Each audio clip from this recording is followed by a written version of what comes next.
let's get started. Thank you for this opportunity to speak with everyone. Let's look at the agenda. I'll describe what we intend to do today.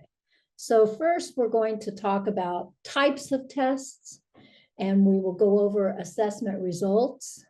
We're going to look at some communication resources.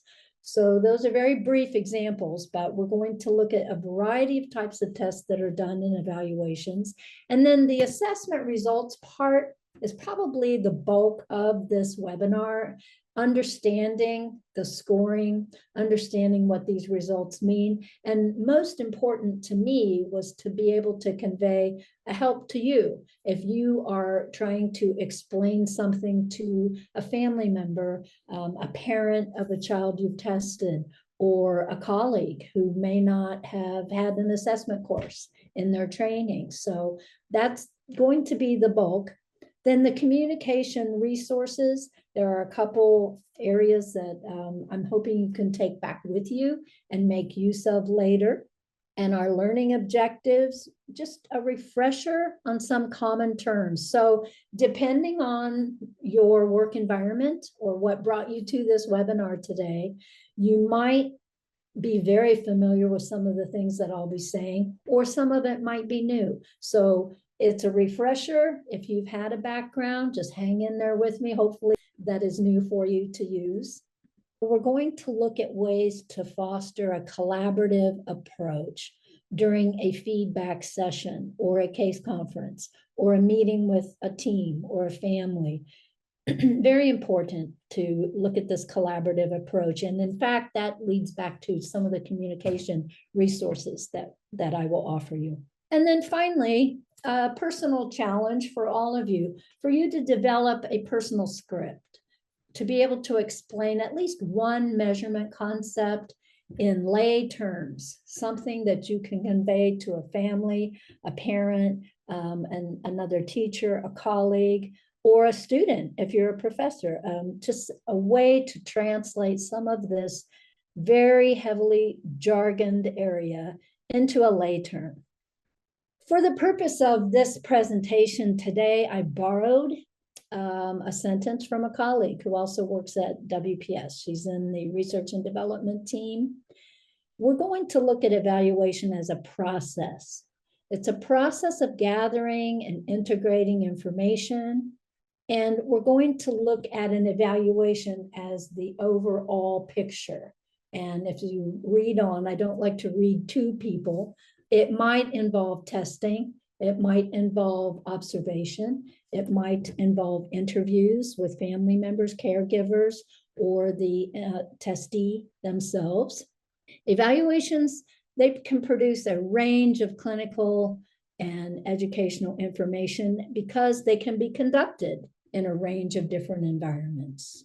Evaluations are done for many reasons. And as this bullet says, determining eligibility for services is probably the majority of the need for all of you who have come to this presentation today.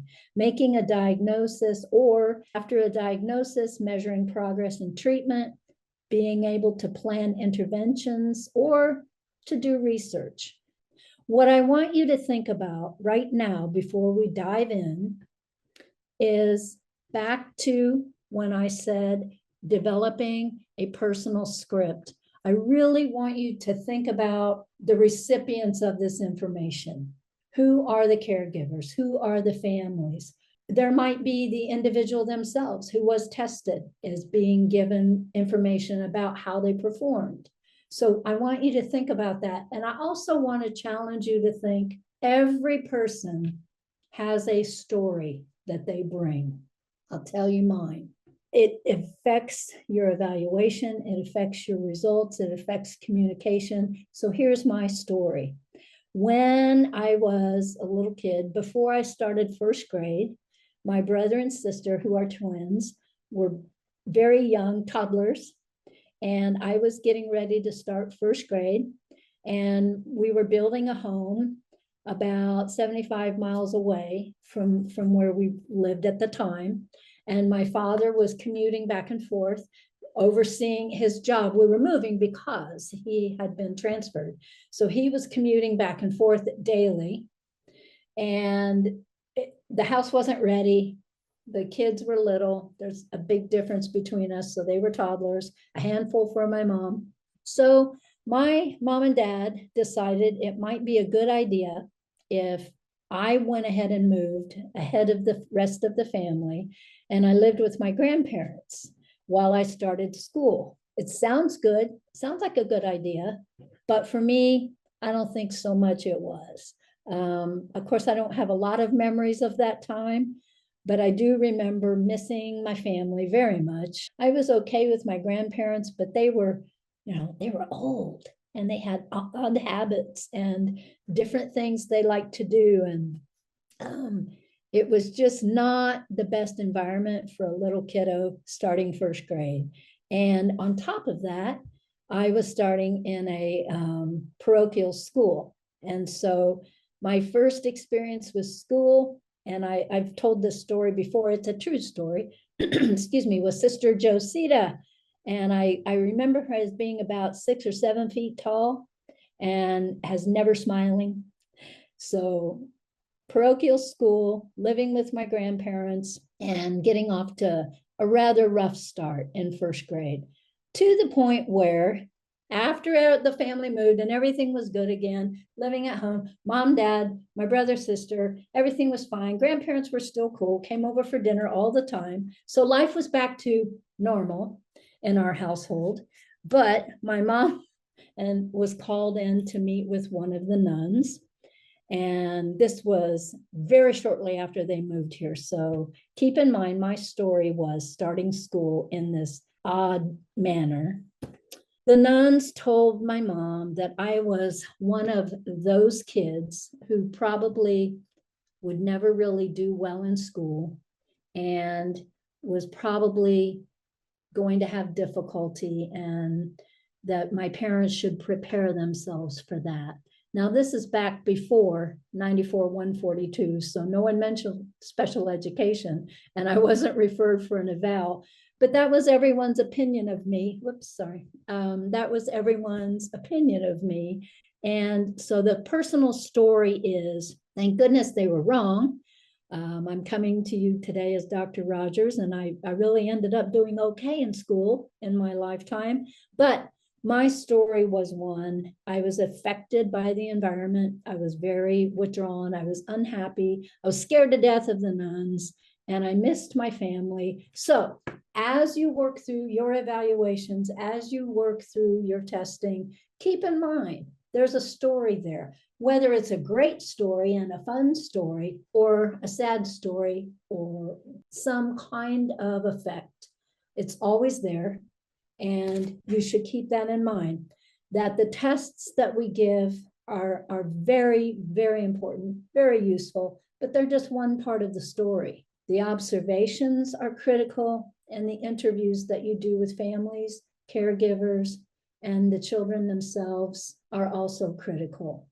So let's talk about types of tests. Lots and lots of different kinds. For the purposes of this webinar, I've just narrowed it down to the things you probably run into the most in your careers: norm-referenced and criterion-referenced tests.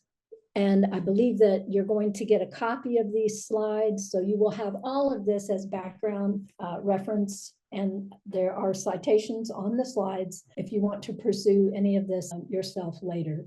But let's talk about norm reference. The scores in a norm referenced assessment are done because you're comparing to a specified group, which is called the reference group.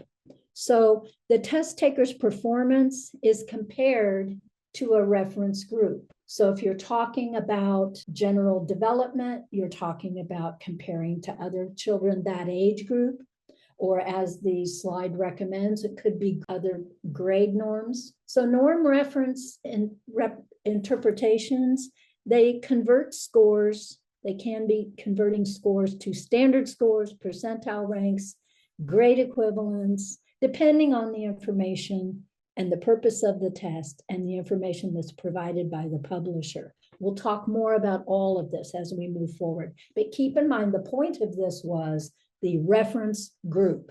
Criterion-Referenced tests, on the other hand, they compare the performance to an expected level of mastery. Do they do it or not?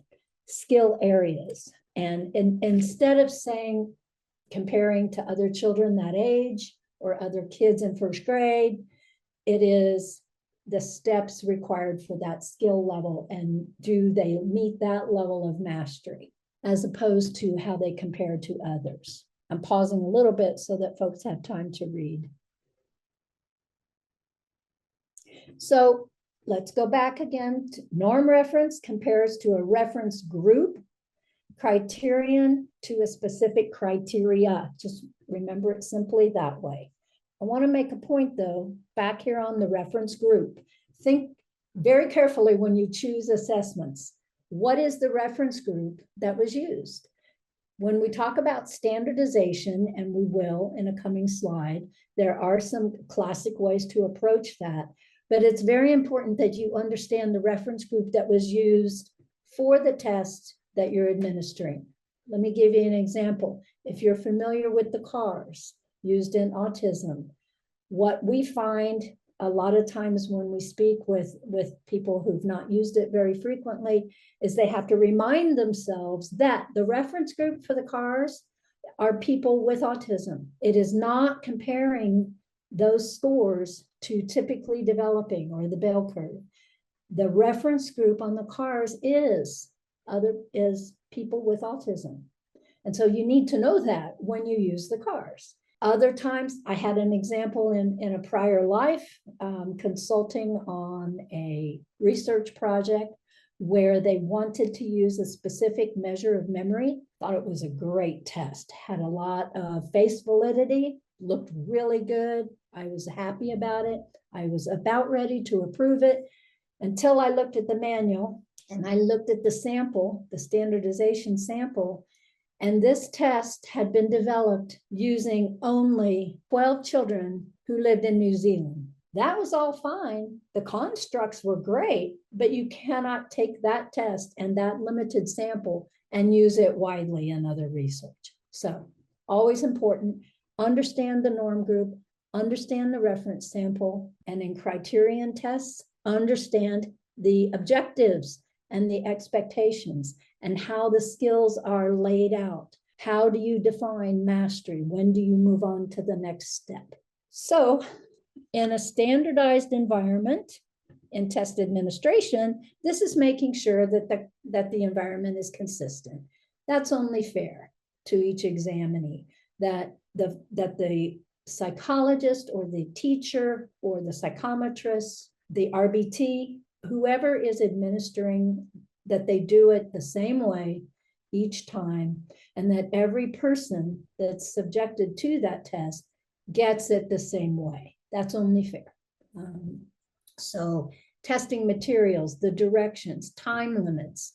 If any of you in the audience are familiar with the Wechsler scales, digit span, when we first were learning how to administer digit span, making sure we gave it at 1 second intervals. So making sure that the administration is standard. And then in the development of a test, so that's the administration. Back in the development is speaking again to the samples of individuals for which the test is intended. So the reference criteria, typically there are demographics and they will be mentioned in the manual. By and large, for a lot of measures, when you're comparing performance to typically developing, you generally follow this recipe: gender, ethnicity, geographic region, and the respondent's educational level.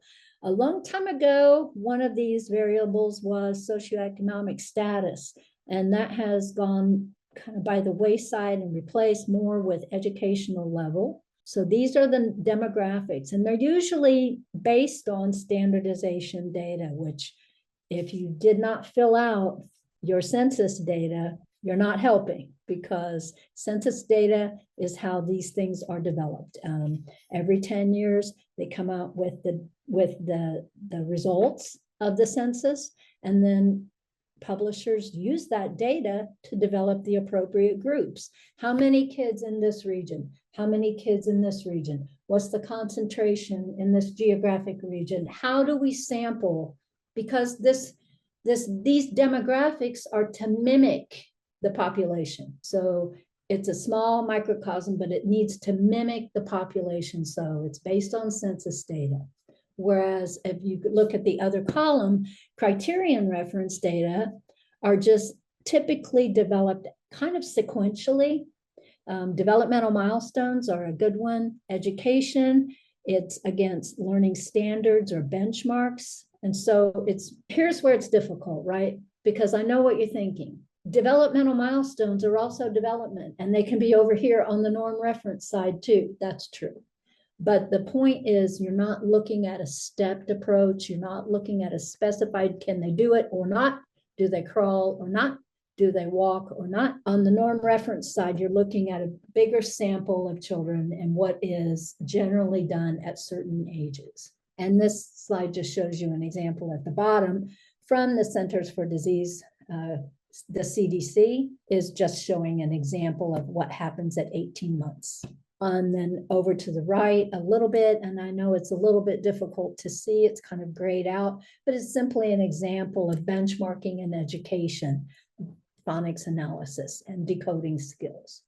This next slide is just showing you examples. When you go to a manual, when you're choosing a test, go to this part of the manual and look. And if you're satisfied with the standardization sample and it's not based on 12 children in New Zealand, go for it. So it will typically show you the percent of the sample. So let's look here on the left. Table 4.3 shows you the demographic characteristics of the ABAS, the Adaptive Behavior Assessment System. The ABAS standardization sample, percent of the sample, 50% was male, 49.4% were female. And then to the right, you'll see the US Census, the percentage. So you see how very, very closely it's matched.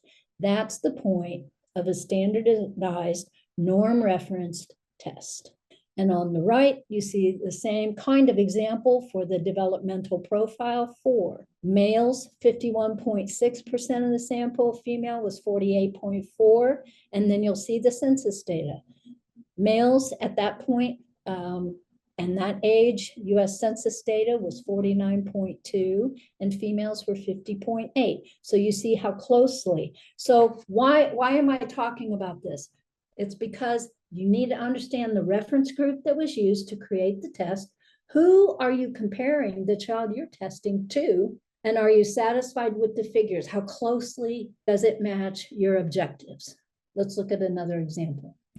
From all of that, then, in the test development process, we come up with the normative data, the expectations. So when you receive this deck for yourself, you can print this or enlarge it, look at it differently. It was basically just to show you an example of when that data is converted, when you take all of those, the reference group, and then you put them through the sampling of the test and the development, then the norms are created. And this is an example showing the developmental profile. It's one of the tables in the manual.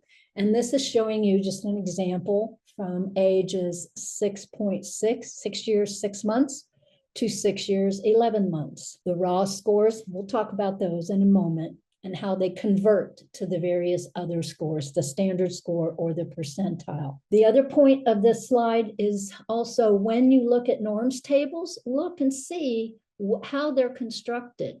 So we know, you know, I know, as clinicians, we know that child development is very rapid at early ages.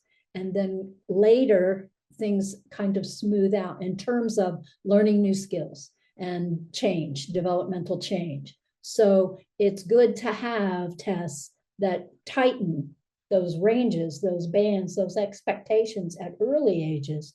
And that's also why you'll see on the ABAS and other tests from other companies, why the adult norms tend to have a bigger span of age ranges that are compared. But at younger ages, because development is quick, you should be looking to see how that's done. You don't want to compare a 6-year-old to a 62-year-old. You don't want the data to show that in a norms table. So this is an example for you to also think about. We've talked about normative sample, norm reference. Now we have the norms tables, and we're going into more descriptions now of how you're using the tests.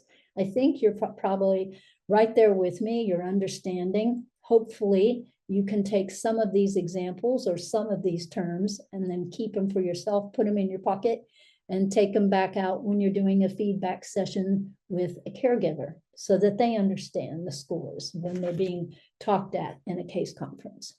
So let me show you some examples of the test. So the ABAS we mentioned, the Adaptive Behavior Assessment System. The ABAS goes from birth up to 89 years old, and it has the 3 domains that are mentioned in the DSM-5. So it works IDEA, DSM. It works to look at adaptive behavior across the entire lifespan. Why am I showing you this? Because it was one of the examples I just gave you of a standardized norm-referenced test. The ABAS is completed, though, via a rating scale. So a parent or a teacher, or even at the adult ranges, the person themselves can fill out the questions and respond to the measure. The Social Responsiveness Scale, the 2nd edition, is another great tool. It goes down to age 2.5 up through 18 years old, and then there's also an adult version.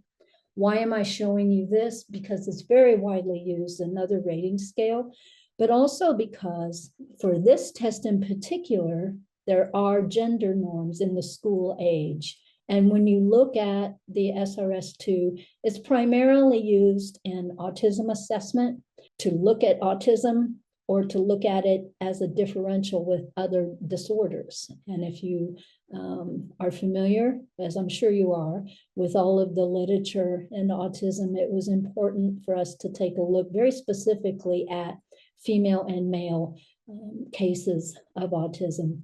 And I don't want to diverge. The WPS website has a great bunch of information there that looks at autism-specific assessment, autism-specific treatment. We have the YouTube channel, we have the blogs, we have a lot. And we're also working right now on the next version of SRS and understanding that because of the different characteristics females show opposed to males in the autism space, it's very, very key that we take a look at that in the next measure in the development and in the norms.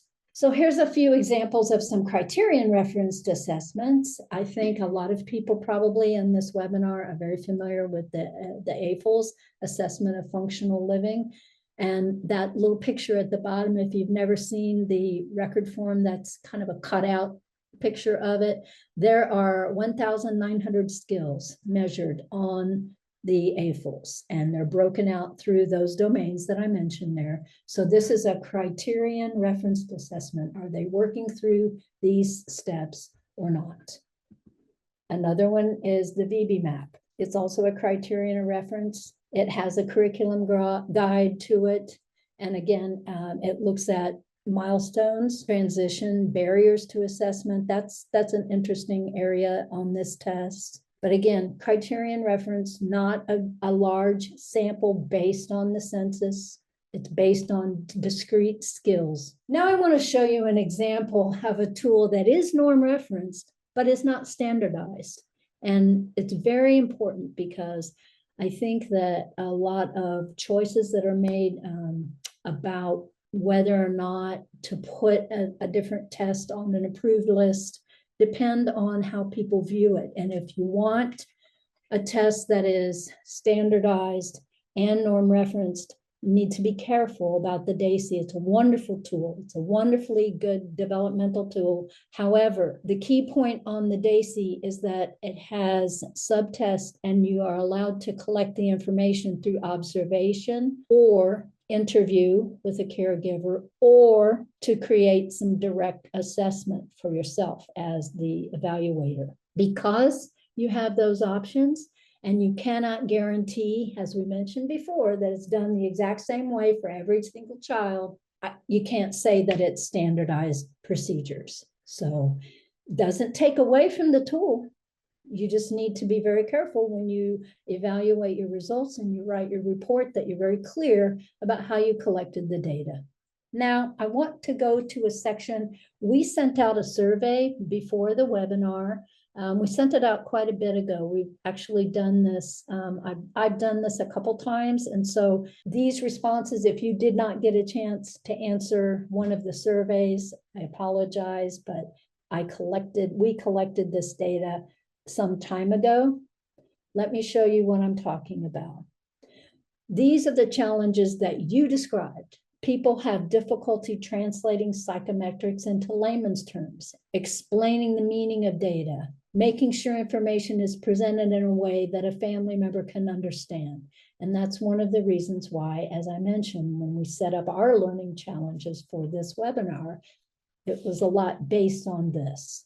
So let's talk about, just in general, some ways to describe assessment results. The bell curve, the normal curve, the normal distribution, etc. As a clinician or a trainer, you know what that means. Parents do not, and always. Advocates don't always understand. Colleagues don't always understand. This curve goes back to everything I've already said about sampling and distribution and reference groups, etc. But let's dive in a little bit deeper. The normal curve. When you look at the normal curve, and this is where a lot of assessment results, where you're presenting these results, you need to think about the mean. And the mean is the average. It's right down the middle there. That largest line is the mean. That is the most typical score, the mean, the average of all of the scores. That's the average. So then let's look more carefully on either side. In the red, you have 34.13% on either side of that average. What is that? That is plus or minus 1 standard deviation. Now we're talking terms that you've heard about in measurement. Now you see a visual for it. If you go out one more standard deviation, 13.59 more percent, then you have plus or minus 2. So what are we saying here? The standard deviation, for example, on a Wechsler IQ test, on a ladder test, is 15 points. So the mean in an IQ test of being 100 plus 15 is 115. That's 1 standard deviation above. Or another 15 is 130 above. Opposite the other way. If the mean or the average is 100, take away 15, you have 85. Take away 15 more, and you have 70. Now, all of a sudden, it makes sense to you, right?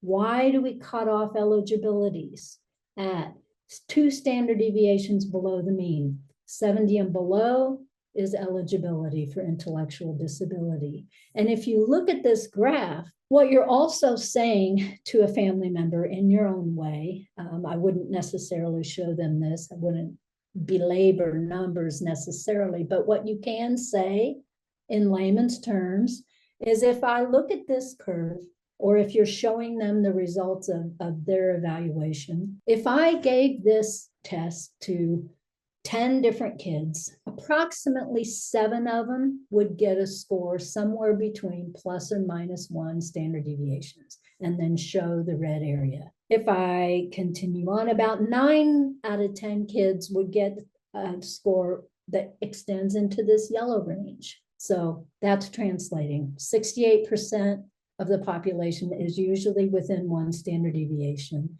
95% of the population is within 2 standard deviations. And this is just a different graphic showing you the exact same thing with a different reference if you prefer this graphic instead. And when you think about it, when we talk about special education, we are in the tails here. We're in this beyond 2 standard deviations, and now it makes perfect sense visually. Testing terms, percentile ranks, T-scores, and standard scores. When you do the scoring, they translate, these are a common language. Standard scores are a language, and they convey the results in a way that matches what we just talked about. So a T-score has a mean or an average of 50, and its standard deviation is 10 points. So where we were here a moment ago, it would be 50 plus 10 plus 10. So 70 and above or 30 and below. Same thing. You just translate the language of the scoring that you're using. T-scores have a mean of 50. Standard scores, typically, the ones I just showed you, it depends. So I just said typically, and then I said depends, didn't I? A standard score of 100 on an IQ test, most common of them, will vary by 15 points as a standard deviation. But then we also have scaled scores. Those are also a type of standard score. Scaled scores on most of these assessments that I will show you examples of have a mean or an average of 10, and they vary by 3 points. So keep in mind, again, that is 10 plus or minus 3, or on a T-score, it's 50 plus or minus 10. On most of the standard scores that you're familiar with, it's 100 plus or minus 15. The raw scores are just the unadjusted score. It's just adding up all the answers for the different items. And then the confidence interval is the range of scores that contain the true score. And we'll get to that a little bit deeper in a moment. They usually come with a probability level. So if you're checking the box at the 95% confidence interval when you're testing, what does that even mean? And I'm not saying that you're going to really share this kind of detail maybe with a caregiver, but you need to know. That means there's only a 5% chance that the range of scores within that confidence band, there's only a 5% chance that it doesn't include the true score. With a 90%, there's a 10% chance. So there's a 90% chance that you've assessed the true score. There's only 10% chance that there was an issue and that range does not include the true score. This is just another graphic showing what we've been talking about so far. And I just put it, or I didn't do it. It's a graphic that you might be familiar with already, but it just plots out percentile ranks, T-scores, standard scores, and scale scores. Everything I've already said. Here's your visual to show this. And this I have showed to caregivers before. It makes perfect sense once they can see where, but you need to start with explaining the curve. Then they can see where their student or their child fits. So let's look at the ABIS. I just want to show you just a visual. We've spent time verbally, definition-wise, talking about scores. I just wanted to show you a picture of one. So as you can see here under the A, these are raw scores. So these are how this person was rated on the various items that were included under communication, the various items that were included under leisure, self-direction, etc. They add them all up. Those are the raw scores. Then they're converted to the scaled scores. And you can see there a raw score of 39 on the ABIS parent form, the school age form for this kiddo at age 5.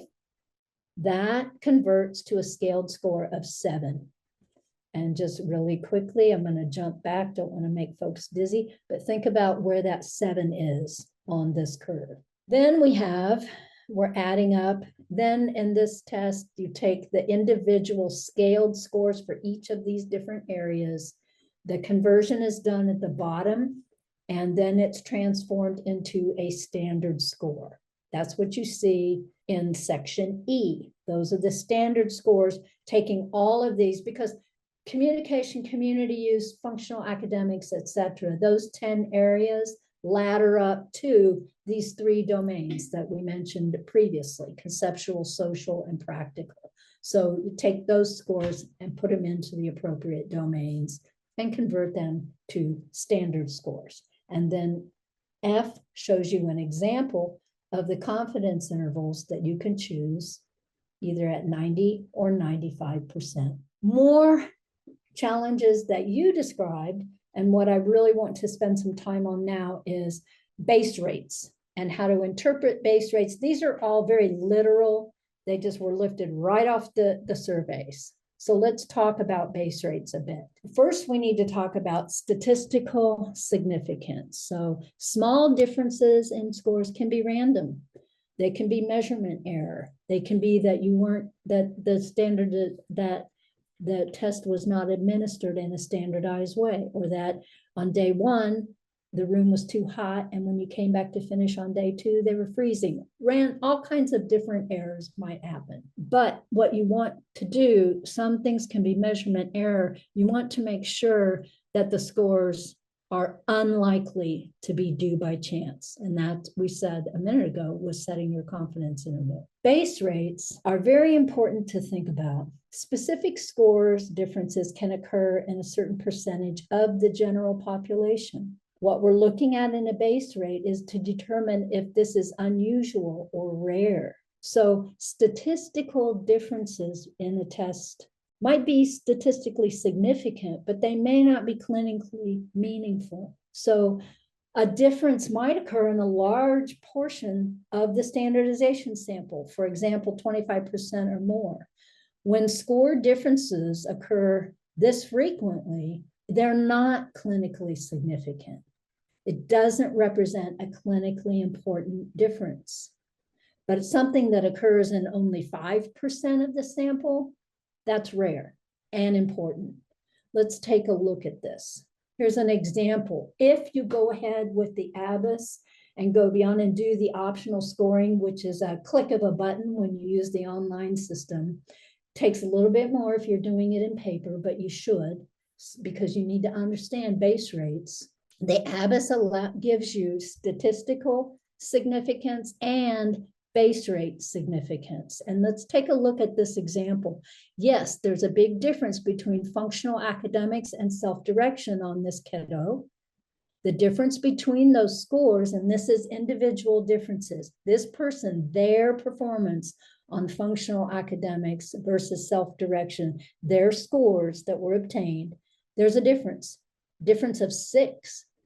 The critical value in the manual for stating when this is statistically important was 2.12. So yes, this is a statistically significant difference. But let's think about base rates. How often does this happen? So if you move down on this example and you look at what the ABAS is showing you, you need to decide using the manual, and it will say which chart and which table to use, whether or not that can be expected to have occurred in 15% or less of the standardization sample, 5% or less. And using that chart in the ABAS manual, you're looking here, wow, 2 of these are not only statistically significant, but they're also clinically rare. This is a rare occurrence that we have this difference in the standardization sample. So this is something to pay attention to.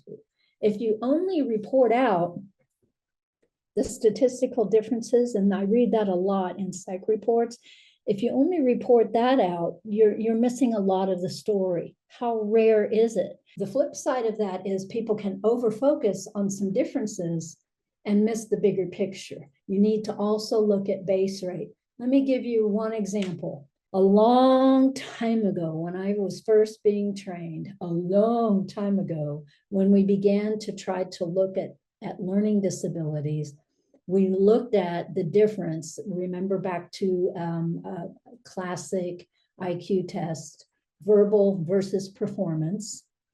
And a long time ago, we looked at the difference between someone's verbal score and their performance score. And if there was a big difference, usually in a lot of states or a lot of districts, it was 15 points or more, then you began to talk about learning disabilities. That was a very simplistic look at differences. And whereas they might have been mathematically significant, what was not taken into account, and the field has very much matured since then, was that a lot of people have a 15-point difference. Not everyone has homogeneous skills across the board. There is scatter, and that's reasonable and expected, which is why, again, you use the significance level and the base rate. So we found that not only was there a population expectation of a VP split, there were also gender influences that accounted for that, and age. Now the field has matured. You would never qualify a child just based on a VP split anymore. But a long time ago, that was some of the thinking. Very important that you look at base rates. How rare is this? Another problem in assessment is, as you described, how to look at different views. Conflicting data, different raters have different opinions. And I was asked this one time in a presentation, this true story. Someone asked me, if there are two forms and they don't agree, which one do I throw away? True story. And that is not the point, right? The point is to dive into the differences and hypothesis-driven assessment and really looking. And this is where, remember, we said the test is not everything. Now you need to come back and look at your observations, your interviews, your environmental differences. There could be very valid reasons why two different people rate a child differently. In some households, the home revolves around the child, and you have pizza every Friday night at 6 o'clock. Otherwise, there's a meltdown. And so the whole family just gets around that and is okay with that. There's other families where perhaps the child is just very good at following directions. They know where their toothbrush goes. They know where their dirty clothes go. They're very, very independent as far as ADLs at home, but that's because the home is constructed that way. And then in the school environment, they do not function the same way because they just haven't gotten to that level. And so there's a big difference between home and school. That doesn't mean either one is wrong. That means you need to take a look at why and try to investigate why there are conflicts. Yes, there are sometimes differences. There's step parents, divorce, blended families. There are a lot of those challenges, but don't automatically assume that somebody's right and somebody's wrong. The DP4, the developmental profile, lets you look at those very specifically. And it's not the only WPS measure that does this, but it's a good example here. You can look at different raters. And then again, look at what we've done at the bottom. The difference between the scores, is that significant? And then there's an established rate in the manual that you're looking at. Is it significant? Yes or no? And how often does it occur in the sample? Another example of really using a test to its fullest. And actually, it just helps you give evaluation results that are much more meaningful and helps you target teaching and intervention more clearly. Testing terms in the interest of time and your attention levels. I will be going through these fairly quickly. I think that at this point, most of you are probably familiar with the validity terms: face validity, content validity.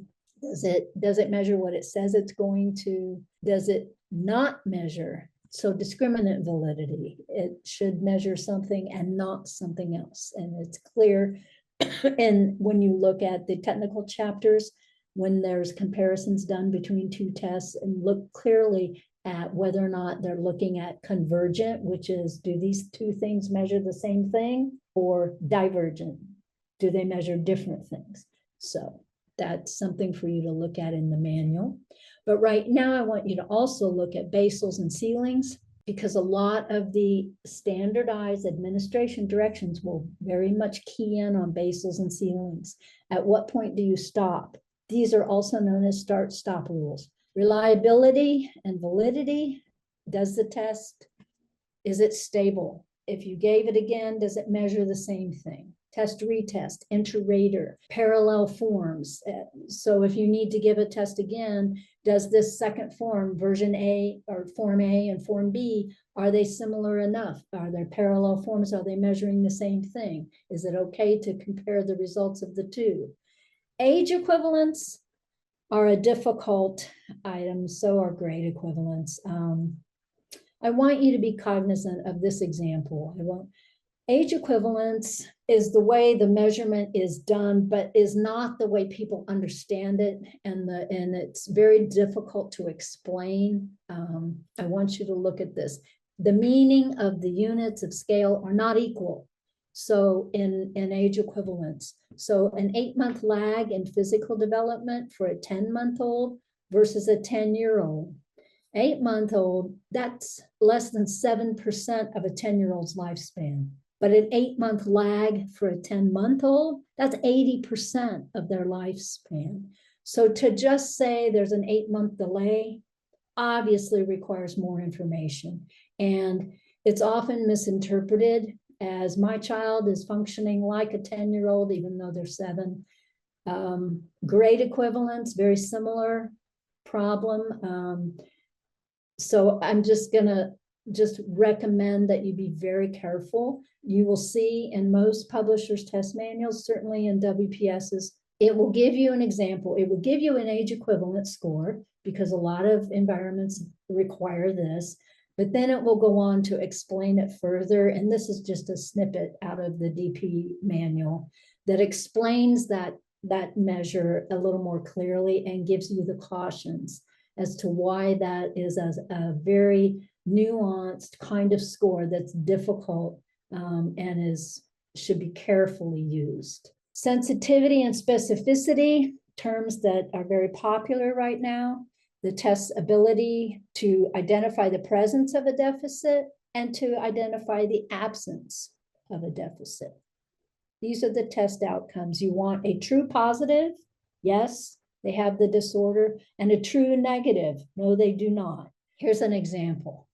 Let's look at this. If you have a car alarm going off, a true positive was, oh, actually, the car was being broken into.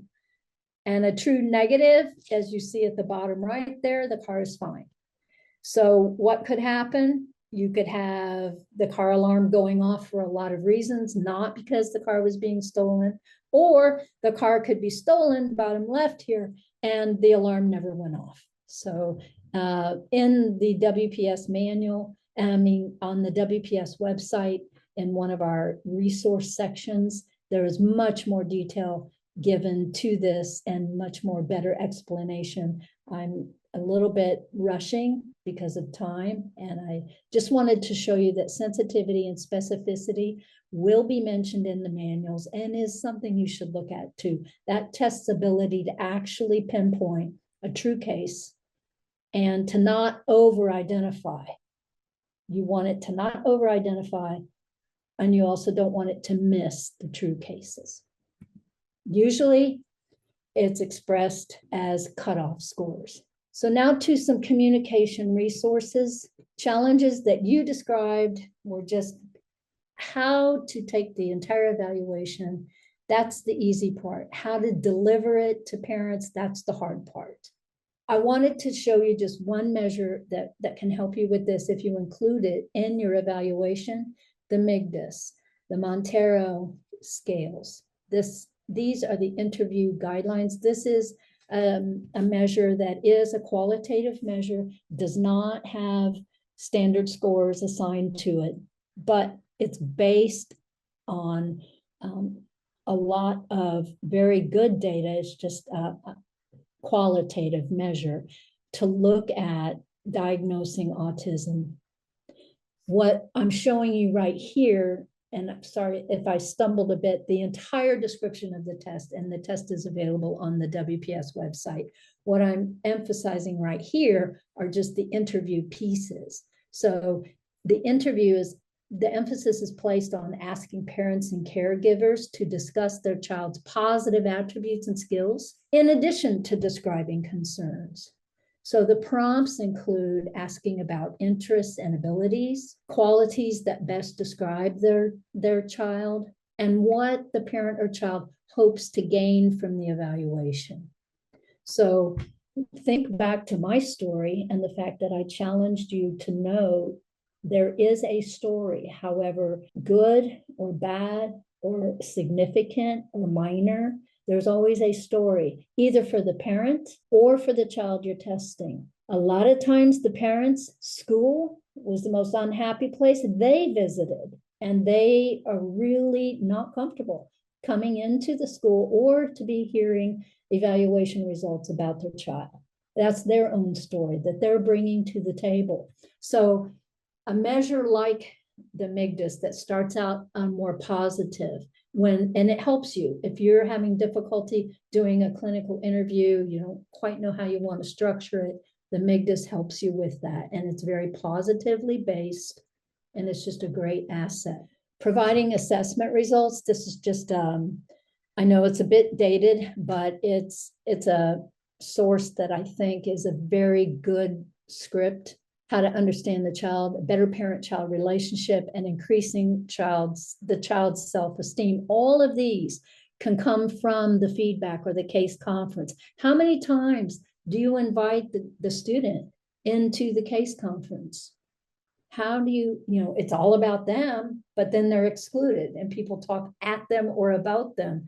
How often do you bring them to the table and involve them in this process and have them help maybe define what they want to work on? How can you write goals around letting them participate more? And how do you incorporate parent needs and parent wishes into the assessment results?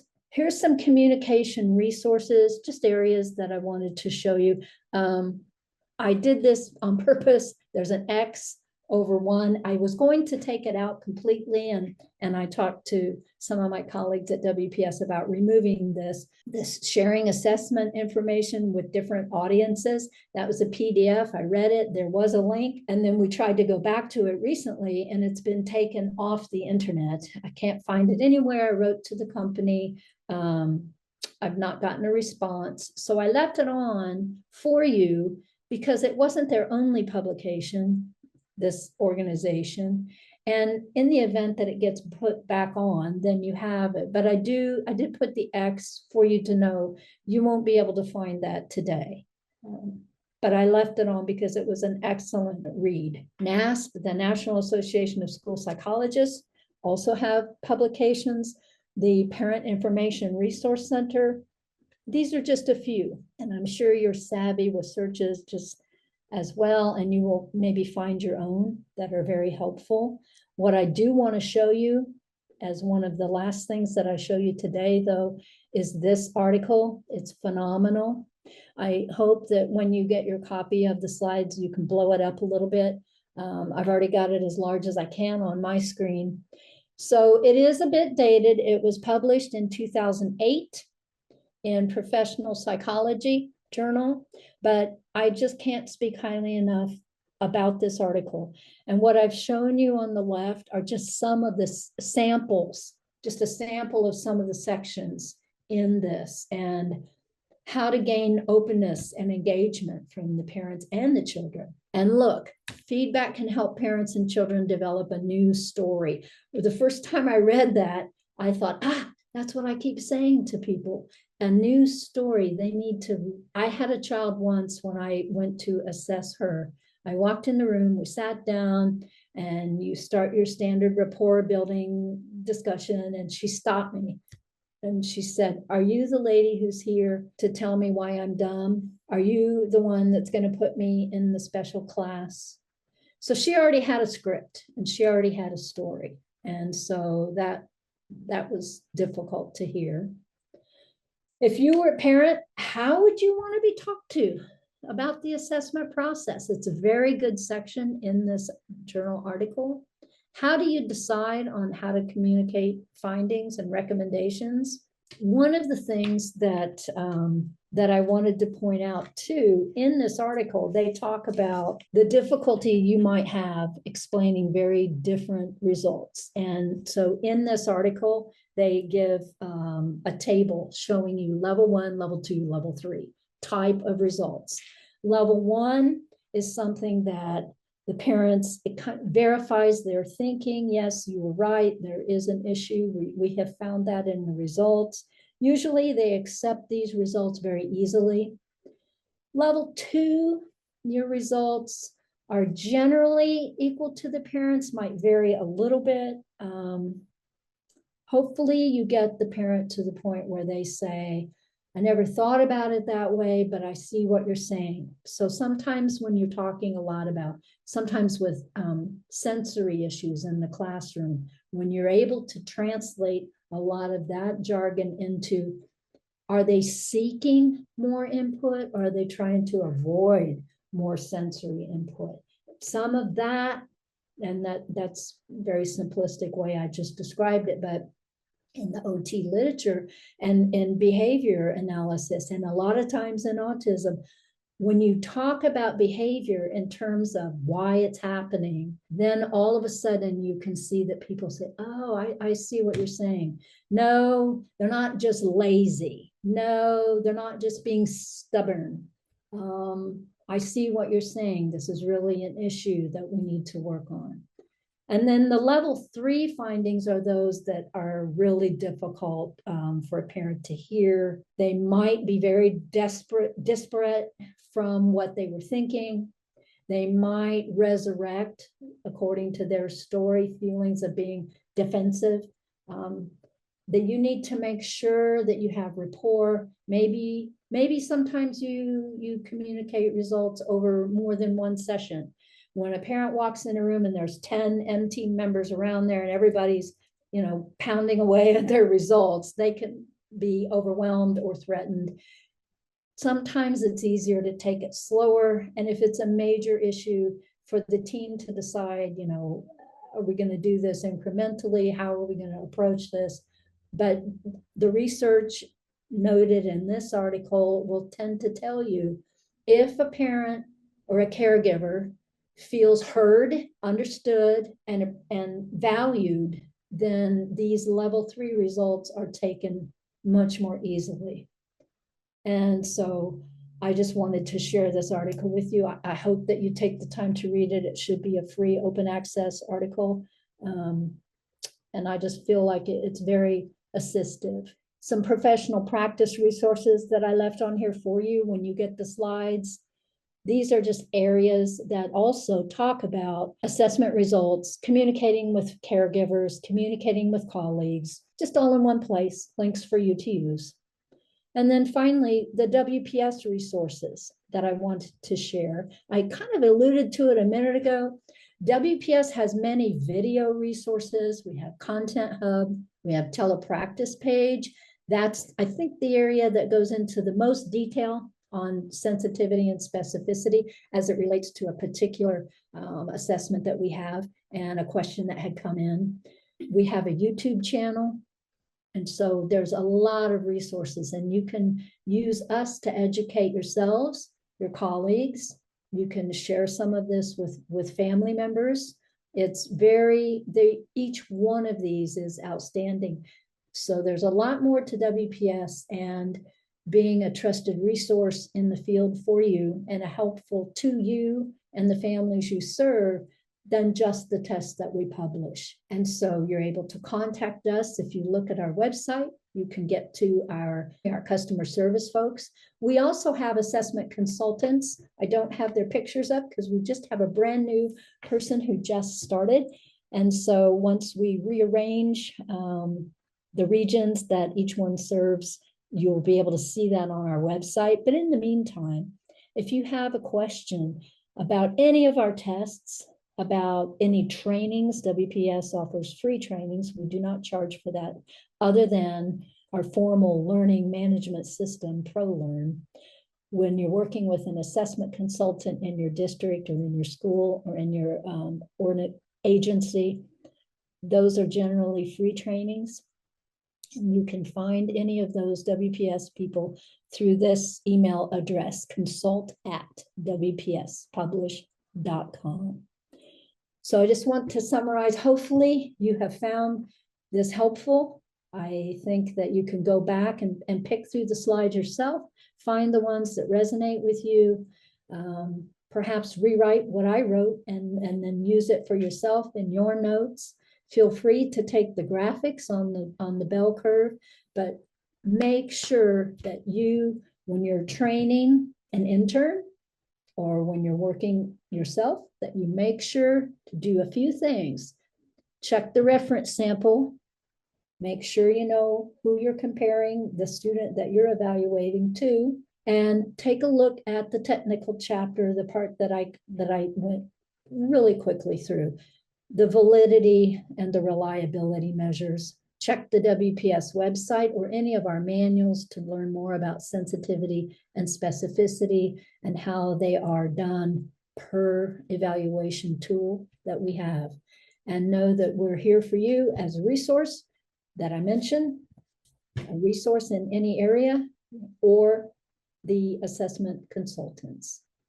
Thank you for your time today. I hope that it was helpful. Visit WPS today to start unlocking potential.